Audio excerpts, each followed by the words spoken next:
This one's going to be a series, and it's not a poem, but I think it's pretty good. It's one of my favorite essays, so I hope you like it. Self-Reliance. Man is his own star, and the soul that can render an honest and a perfect man commands all light, all influence, all fate.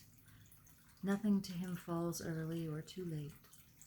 Our acts, our angels are, or good or ill, our fatal shadows that walk by us still. And that was the epilogue to Beaumont and Fletcher's Honest Man's Fortune. This is a little poem that Emerson wrote for the beginning of his essay, which I recite to myself all the time. Cast the bantling on the rocks, suckle him with the she-wolf's teeth, wintered with the hawk and fox, power and speed be hands and feet. I read the other day some verses written by an eminent painter which were original and not conventional. The soul always hears an admonition in such lines, let the subject be what it may. The sentiment they instill is of more value than any thought they may contain. To believe your own thought, to believe that what is true for you in your private heart is true for all men, that is genius. Speak your latent conviction, and it shall be the universal sense. For the inmost in due time becomes the outmost, and our first thought is rendered back to us by the trumpets of the last judgment. Familiar as the voice of the mind is to each, the highest merit we ascribe to Moses, Plato, and Milton is that they set at naught books and traditions, and spoke not what men, but what they thought. A man should learn to detect and watch what gleam of light flashes across his mind from within, more than the luster of the firmament of bards and sages. Yet he dismisses without notice his thought because it is his. In every work of genius, we recognize our own rejected thoughts. They come back to us with a certain alienated majesty. Great works of art have no more affecting lesson for us than this. They teach us to abide by our spontaneous impression with good-humored inflexibility when most when the whole cry of voices is on the other side.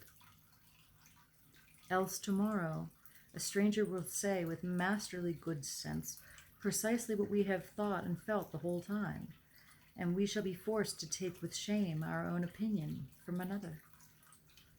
There is a time in every man's education when he arrives at the conviction that envy is ignorance, that imitation is suicide, that he must take himself, for better or worse, as his portion, and that though the wide universe is full of good, no kernel of nourishing corn can come to him but through his toil bestowed on that plot of ground which is given to him to till.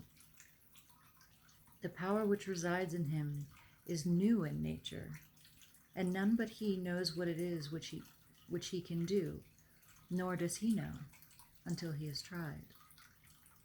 Not for nothing, one face, one character, one fact makes much an impression on him, and another none. This sculpture in the memory is not without pre-established harmony. The eye was placed where one ray would fall, that it might testify of that particular ray. We but half express ourselves and are ashamed of that divine idea which each of us represents. It may safely be trusted as proportionate and of good issues, so it be faithfully imparted. But God will not have his work made manifest by cowards. A man is relieved and gay when he has put his heart to work and done his best.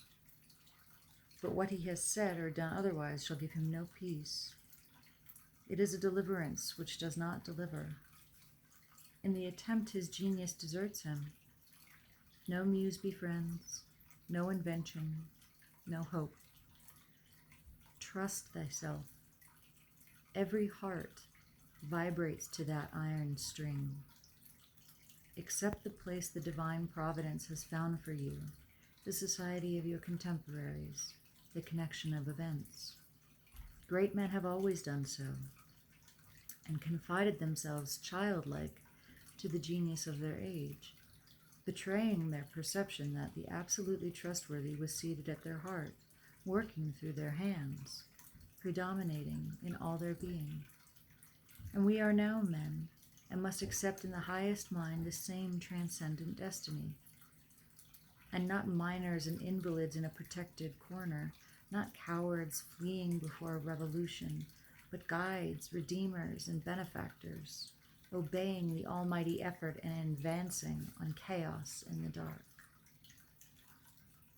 What pretty oracles nature yields us on this text, in the face and behavior of children, babes, even brutes. That divided and rebel mind, that distrust of sentiment because our arithmetic has computed the strength and means opposed to our purpose, these have not. Their mind being whole, their eye is as yet unconquered, and when we look in their faces we are disconcerted. Infancy conforms to nobody. All conform to it.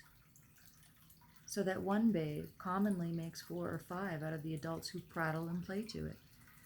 So God has armed youth and puberty and manhood no less in its own piquancy and charm, and made it enviable and gracious, and its claims not to be put by, if it will stand by itself. Do not think the youth has no force because he cannot speak to you and me. Hark! In the next room his voice is sufficiently clear and emphatic. It seems he knows how to speak to his contemporaries. Bashful or bold, then, he will know how to make us seniors very unnecessary.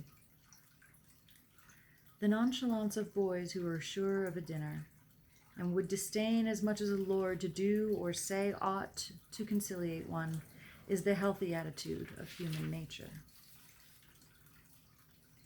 A boy is in the parlor what the pit is in the playhouse, independent, irresponsible, looking out from his corner on such people and facts as pass by. He tries and sentences them on their merits in the swift, summary way of boys, as good, bad, interesting, silly, eloquent, troublesome. He cumbers himself never about consequences, about interests. He gives an independent, genuine verdict. You must court him. He does not court you. But the man is, as it were, clapped into jail by his consciousness. As soon as he has once acted or spoken with éclat, he is a committed person, watched by the sympathy or hatred of hundreds, whose affections must now enter into his account. There is no lethe for this. Ah, that he could pass again into his neutrality! Who can thus avoid all pledges, and having observed, observe again from the same unaffected, unbiased, unbribable, unaffrighted innocence, must always be formidable. He would utter opinions on all passing affairs, which being seen to be not private but necessary, would sink like darts into the ear of men, and put them in fear. These are the voices which we hear in solitude, but they grow faint and inaudible as we enter into the world. Society everywhere in its conspiracy against the manhood of every one of its members.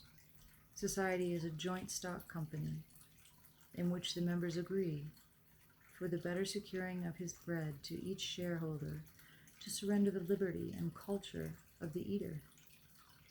The virtue in most request is conformity.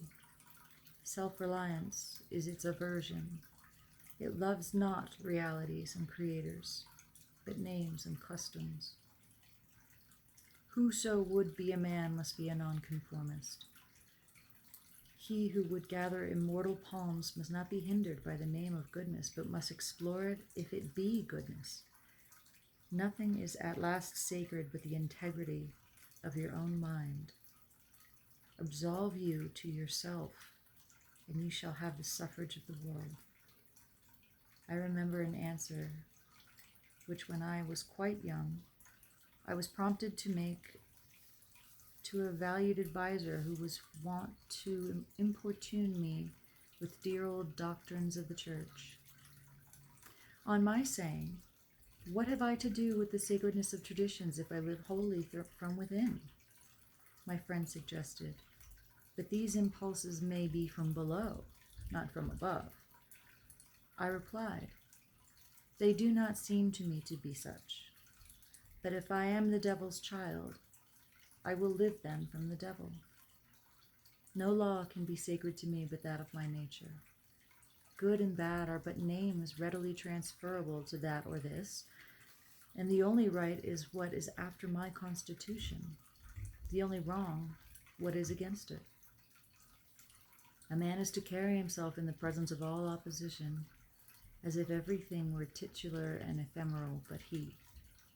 I am ashamed to think how easily we capitulate to badges and names, to large societies and dead institutions.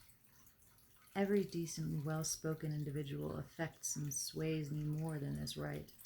I ought to go upright and vital, and speak the rude truth in all ways. If malice and vanity wear the coat of philanthropy, shall that pass? If an angry bigot assumes this bountiful cause of abolition, and comes to me with his last news from Barbados, why should I not say to him, 'Go love thy infant, love thy wood chopper, be good-natured and modest, have that grace, and never varnish your hard, uncharitable ambition with this incredible tenderness for black folk 1,000 miles off. Thy love afar is spite at home.' Rough and graceless would be such a greeting, but truth is handsomer than the affectation of love. Your goodness must have some edge to it, else it is none. The doctrine of hatred must be preached as the counteraction of the doctrine of love, when that pules and whines. I shun father and mother and wife and brother when my genius calls me. I would write on the lintels of my doorpost, whim. I hope it is somewhat better than whim at last, but we cannot spend the day in explanation. Expect me not to show cause why I seek or why I exclude company. Then again, do not tell me, as a good man did today, of my obligation to put all poor men in good institutions. Are they my poor? I tell thee, thou foolish philanthropist, that I grudge the dollar, the dime, the cent I give to each man, as do not belong to me and to whom I do not belong. There is a class of persons to whom by all this spiritual affinity I am bought and sold. For them I will go to prison if need be.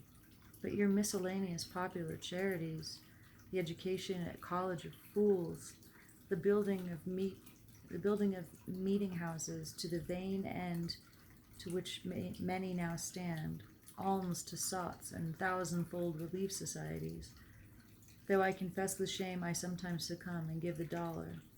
It is a wicked dollar, which by and by I shall have the manhood to withhold. So I guess we'll stop there. That last part is very controversial, but to be continued. Oh, I don't know if I said this. This is by Ralph Waldo Emerson.